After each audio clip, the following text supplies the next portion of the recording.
Next up was the frozen lake of Ice Dragon. I attempted going around to the left and right to avoid spawning, but that didn't seem to work. Blocking his ice dragon also looked pretty bad, so I said screw it and just use quick step to go. This X-Boss was going to be a nightmare. I didn't want to get burnt out on the dragon. Speaking of the X-Boss, here he is, Fireman. I hate this guy. He has over 40,000 health. The first thing I learned was that some of his attacks were unblocked, like his overhead stuff. I guess it makes sense since it's coming from above, but this meant relying on my shield section doesn't anyway. So I decided to use quick steps. Before doing any more attempts though, I made a quick detour to the Volcano Manor so I could do Patch's questline. My journey to get there was pretty uneventful. Totally didn't die or anything. Anyway, I eventually made it inside. I killed this guy, this guy, this guy, and my reward was the Bull Goat armor set. This has the highest damage absorption and poison. It now felt like the right time to use it. Back to the fire giant. Even with quick step, this fight sucks. He moves around and runs away so often. So I just had to keep quick step and hyperactive for a while. I managed to get phase 1 down pretty consistently, but phase 2 was pretty good. Even when I got close, I used some AoE fire move to by the scarlet kill me outright, I can combo it into another attack from off screen. Okay, fair enough.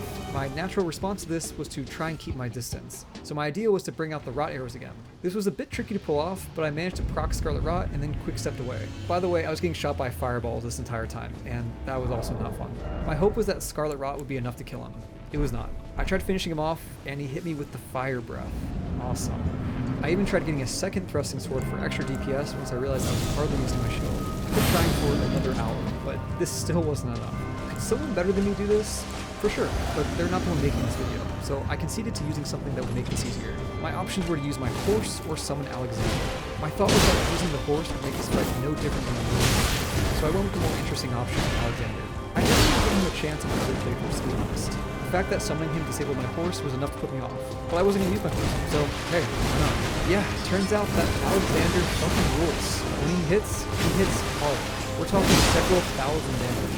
It's pretty tanky too. And fun fact, because he's summoned from inside of the arena, it doesn't increase the health of the boss like all other NPCs do in the summon. My plan was to fight with him for phase 1, and let him do most of the work for phase 2. This unfortunately wasn't playing out. He was tanky, but not that tanky, and he kept dying before getting too far into phase 2. His summon sign is inside of the boss room, and that meant I could summon him at any point during the fight, like, for example, just phase 2. That way he'd have his entire health pool for just that portion of the fight. So that's exactly what I did. I got the fire giant to the room, quick step to the entrance of the arena, summoned Alexander, and then let him solo the boss while I stood back and fired raw arrows. It was awesome to watch. It made me love Alexander even more. He came down to the wire. Both just had a little bit of health left. I stood back to let Alexander have this win. He had earned it.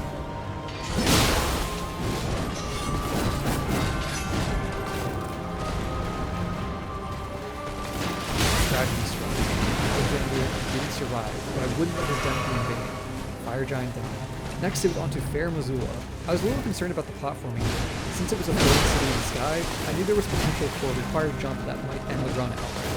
Fortunately, that wasn't the case, at least for the first half of the area. The gods can deal with no issue. As for the fight itself, there's not a lot to say. I used sleep arrows, so I only had to fight one at a time for most of the fight. The black flame attacks were an issue, but I was tanky enough to make it work, and I got them after 6 shots. After the fight, I crawled my way over to the body to grab the Dragon Shield Talisman +2. This provided a nice boost to my physical damage absorption. I kept chugging along, everything was going well, and then I hit it. The ledge right after all the birds before the dragon. I did not make it this far into the game, and my run ended on a chest-high ledge. Surely I was forgetting something that could help me out, right? What about the ground slam skill? The one where you jump up in the air and slam enemies with your ass. This had actually been available from the start of the game. So I grabbed it, went back, and yep, it works for jumping up ledges. The run was still alive.